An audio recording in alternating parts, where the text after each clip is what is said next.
Hey there, it's Jim and Debbie with another episode of the Midday Minute, the YouTube show that can't be stopped by pandemic, murder hornets, civic unrest, or an audit. You're keeping the murder hornets alive. I'm trying my best to make murder hornets happen, and it's not easy right now. So today's episode of the show is not going to be about murder hornets. It's going to be about really the science of fundraising. We're fresh off the final analysis yesterday, delivered by Claire Schnucker, who works in our donor services department. She wrote a lovely blog post at our blog, which I'll put a link to right up over here. Check that out. But she's going to join the show and talk a little bit about some of her favorite slides from the final analysis. She did a great job, and I'm looking forward to what she's going to share. Now, when I talk about a file analysis and data and slides, I can feel our viewers swiping left or right, whichever the bad one is. But please stick with us because it's going to be, I think it'll be informative and give you some behind the scenes insight to our approach to fundraising, at least the science of it and what guides our fundraising approach and strategy. Yeah. But before we get into that, we have a contest winner to announce. We do. Kira Wagner commented on our last episode using the hashtag ENF-Midday, and she will receive a $50 soft credit. So congratulations, Kira. That's all it takes. Kira will receive the soft credit to an ENF-funded program of her choice. That'll count for recognition purposes for Kira. Her lodge will receive per member giving credit, and all that she did to make that happen was simply comment on our show with that hashtag ENF-Midday. So please comment on this show, and you too will be entered into a drawing to receive a $50 soft credit. Now, real quick before we bring in Claire, big news that we announced earlier this week. Yes, indeed. We have a big show coming up at the end of the month. ENF to You, the summer series, will launch with a show on Sunday the 28th at 5 p.m. Central. And it's going to kick off our programming that we're not able to do because we won't be together in Baltimore for convention. So there's a whole bunch of information right now on our website, elks.org/ENF. And link right up here. Link right up there. And we'll be posting more and more as we put together our plans. But the launch date is Sunday the 28th. So go check that out. And we will talk more about the ENF to You and the summer series next week. But now let's bring Claire Schnucker onto the show. She's a first-time Middy joining us right now. Claire, how are you doing? Good. How about you? All right. We were just telling our viewers about yesterday's final analysis, which you put together. It was very informative. And we want to talk a little bit more about that today and maybe share some of your favorite slides. But how did you get into this? I asked you, right? I wasn't expecting that question. I was asked to. And I really love data, and I love looking at numbers and how they move and their patterns. And I like making graphics, so it just kind of worked out that this is what I ended up doing. And yeah, so I've been doing file analysis for the last 3 that we've done, and it's been kind of fun to get to do. And I think it's nice that I think it's fun because some people don't. Yeah, we have sort of an established process we've been using for a long time. But you know, what you've brought to the table is the willingness to go past like assembling the file analysis and try to interpret it and creating some really, I think, meaningful to visualize the data in some really interesting and meaningful ways. So let me share my screen here, and we will walk you through some of Claire's favorite. Can you guys see that? Yeah. Yes, we can. Okay. And I just want to go to the slideshow format here. And there we go. So why don't you tell everybody what we're looking at? So this graph is actually one that Jim put together, and it's one of my favorites. So it's plotting our revenue against our per member giving goal. And that goal is set by the GER, or Grand Exalted Ruler, at the convention every year. And this really shows that, so the line is the per member giving goal, and the bars are our revenue in the thousands. So if you add a few more zeros, then you get our actual amount in revenue every year. And this graph really shows that the number, our per member giving goal, isn't just arbitrary. It's not just a number that the GER puts out every year. It's a number that helps us drive our future growth, but also helps us to determine how we're able to help lodges in the future. Because as we grow, we are able to help lodges grow in their grants and scholarships and everything. So I feel like this is really helpful to visualize, to see that the per member giving goal is very important, especially for the ENF. Yeah, I like this one too. It's really neat the way the bars sort of emulate the line. Yes, definitely. Want me to go on to the next one? Sure. Okay. This is another one that a lot of staff, when we pulled this up, found it very interesting. So this is our growth and our total number of donors over the last 10 years. So starting in fiscal year 2010, going to now, 2020, you can see the growth. From 2019 to 2020 in our fiscal years, we had an increase of 4.9%, which is rather big in comparison to a lot of other nonprofits. In that fiscal year, there's actually a national average drop in donors in comparison to our growth. And a lot of that has to do with our lodges, our chairs, our grants, and how we are able to get information on our donors from the people who volunteer with us. Without them bringing in donor information, we are not able to know where we're getting our money from. And it was brought up in the meeting that an important year, especially on this graph, is fiscal year 15 or 16? 16. 16. And that was when we introduced our bonus grant for Right. So we introduced at that point the opportunity to win a $500 bonus for the gratitude grant by achieving a certain level of membership support for the foundation, greater than 15%. And partly we were motivated because we want our chairs to work hard to attract more donors to the foundation, but also because we knew that for a lot of lodges, we were getting checks from the lodge that covered donations from a lot of donors, but we weren't getting those donors. So we can't establish relationships with those donors if we don't know who they are. And as you can see, we got a pretty, once we established that bonus, we've seen that number climb steadily, which is what we want. Yeah. Otherwise, before that, it to be pretty steady in terms of growth. Right. And I think a good thing to point out is our fancy term of membership support means paperwork. That's literally just what it is. Right. We just want names to go along with our checks so that we know, and so that they know, and so that we can build that relationship, that history with our donors. Right. And we've even taken the paper out of the paperwork by trying to make it easier for lodges to submit that information electronically. Let's go on to the next slide.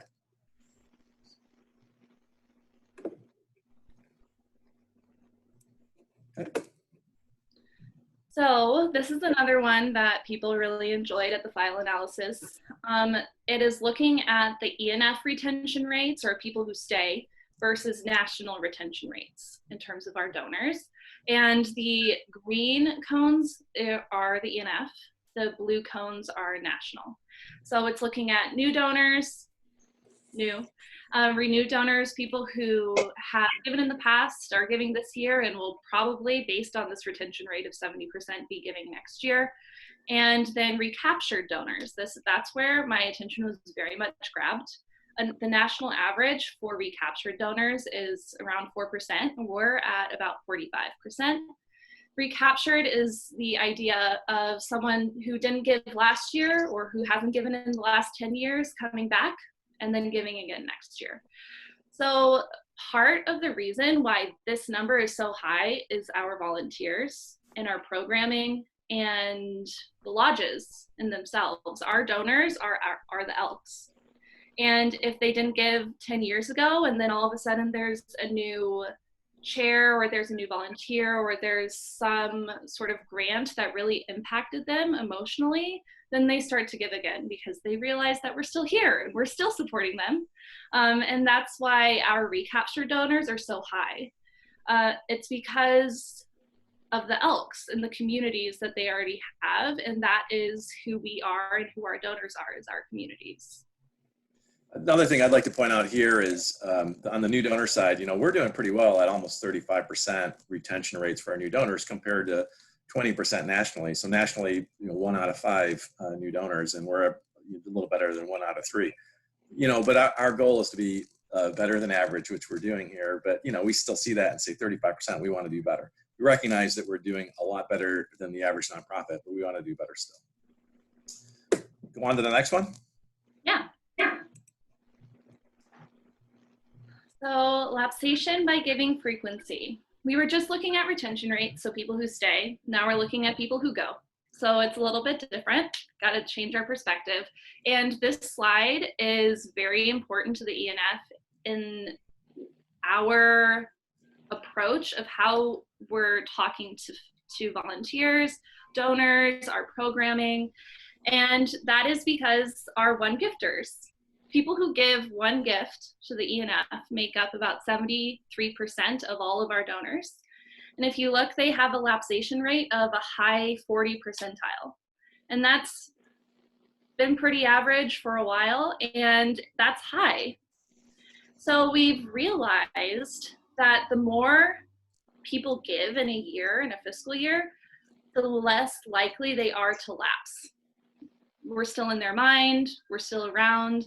They're either actively giving or they're part of our recurring gift program, the Fidelity Club. But the more active they are in their giving, the more likely they'll stick around, and we'll be able to build relationships with them. So this slide here, I mean, we're looking at the past 5 years, but we've been doing this going all the way back to the 2005 fiscal year, I believe. And you know, this slide informed our decision to start the Fidelity Club, for example. It informed our decision to include envelopes with our acknowledgments to sort of passively prepare the donor for making that next gift, because we see a huge jump in retention just going, if we can get somebody to think twice in a year about making a gift and making that gift to us. We're much more likely to retain that donor the next year. I'd also like you to just briefly explain the cricket. So I put the cricket at the top because that's what we're hearing. That's what we're hearing from our lapsed donors, right? That was my favorite. All right, let's go to the next slide. Okay. So long-term value. I talked about Fidelity Club just briefly. That's our recurring giving program. People can give either through their bank accounts or through their credit cards. It's really easy to set up. It's easy to donate through that program. People can choose to do it monthly or quarterly, depending on their amount that they're able to give, willing to give, happy to give. So what we're looking at here is our green donors, donors who are not part of Fidelity Club, and our purple donors, those who are part of Fidelity Club. And the numbers we're looking at are long-term value. Long-term value is the average donation of that donor divided by their lapsation rate. So 73%. Let me just say that there, and that long-term value is a metric in the fundraising industry. And it's not like, as fundraisers, you know, we don't look at our potential donors and see dollar signs. That's not the approach. So this is a metric that can help us evaluate how to use our resources. You know, and for us, money is a resource. How much we can spend on our fundraising initiatives. Also, time is a precious resource, because we have, you know, we don't have a large staff. So we look at metrics like this and say, okay, you know, it makes a lot of sense to try to invest in the Fidelity Club and try to generate, to get more people to join that club. Now, how we do that is not a brute force approach. Again, we're not looking at people as numbers. Our fundraising is all donor centric. Our approach is to try to build relationships and cultivate people and make those gifts. And we take a very human approach to our fundraising, but it's informed by data and science like this, how we're going to allocate our resources of people power and time. Right. Well, and when you're working with numbers, each number represents a person and a relationship. And that's what these numbers represent. They represent our potential relationship with our donors, not just this year, but moving forward. That's why why we use the lapsation rate for long-term value. So the numbers that we're looking at, that's not how we evaluate them and their money. It's how we represent, or we can see how we will be able to really foster that relationship with our donors moving forward. It's hard to do it with our one-timers who sometimes just do it through their dues. They don't know what they're doing. They don't have much of a relationship with us. That's why the green is so much lower than our purple ones that we email and we send cards to and we're very much engaged with. So that purple line isn't just money, it's also the time that we put into fostering that relationship with our donors. Right. Yeah, I love this chart, I think, and the tree's great as well. Oh yeah, long-term value. Is that the last one, or are there more? Nope, that's it. Well, that was pretty cool, Claire. Thanks for taking some time to share that. Debbie, you were in on the file analysis yesterday, right? I sure was. Claire, nice job with that. And, you know, as a programs person, it's really interesting. I attend, you know, the mid-year and the year-end file analysis, and it's always really interesting to see the science behind it and that there is a whole industry driving this, right? And we are part of those, looking at those best practices all the time and then using them to cultivate and build our relationships with our donors. So. Well, there's also an interesting continuum to fundraising. So, you know, raising money and bringing in more money allows us to do bigger and better things with our programs. And it's those bigger and better things with our programs that we're doing, which entice people to donate to us. So it's all related. Very cyclical. Right. Right. Well, Claire, any final thoughts? Like, what would you like when you did the analysis, and where was some area that you would like to see us concentrate our efforts in this new fiscal year, or where you think we need to concentrate our efforts? Well, last year, our second-year donors were great. So our new donors who gave in fiscal year 18 came back like they never have before. And I'd love to see that happen again. Our second-year donors becoming third year. And I work in donor services. We process the donations. So from my seat, I can do very little.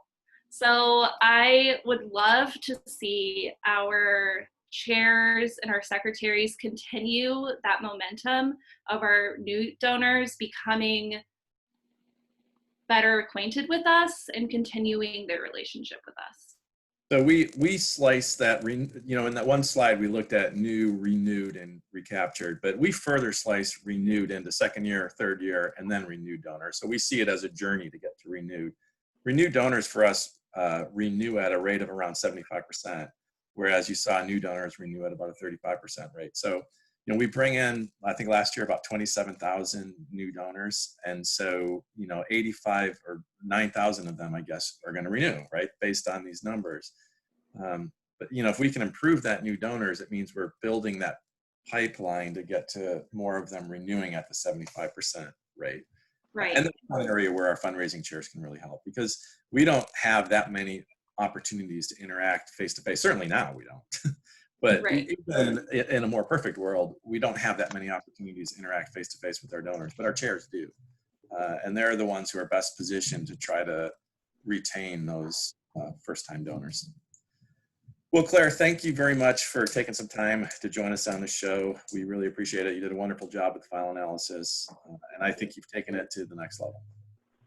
Thank you. I'm glad I was able to join you guys today and talk a little bit about it. All right. So Thanks, we will Claire. say goodbye to Claire. Bye. Bye. Bye.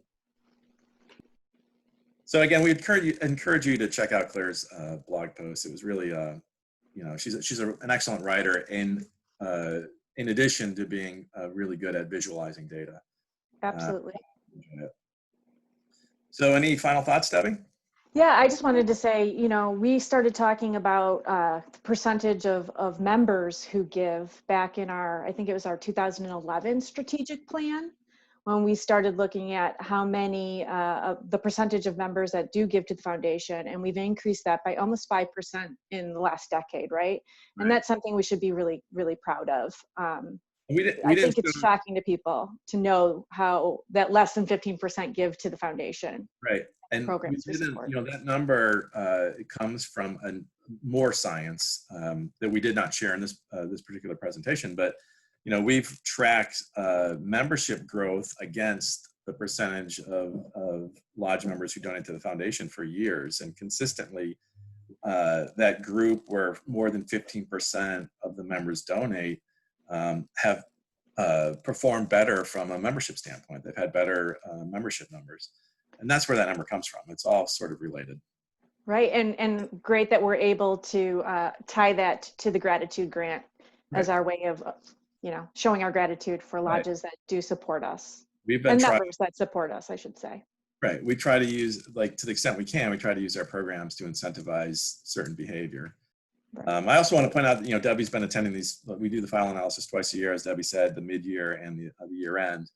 And Debbie's attended most of them, and also is the person responsible for coining the Fidelity Club name, for branding the Fidelity Club. That came out of one of these meetings, as I said.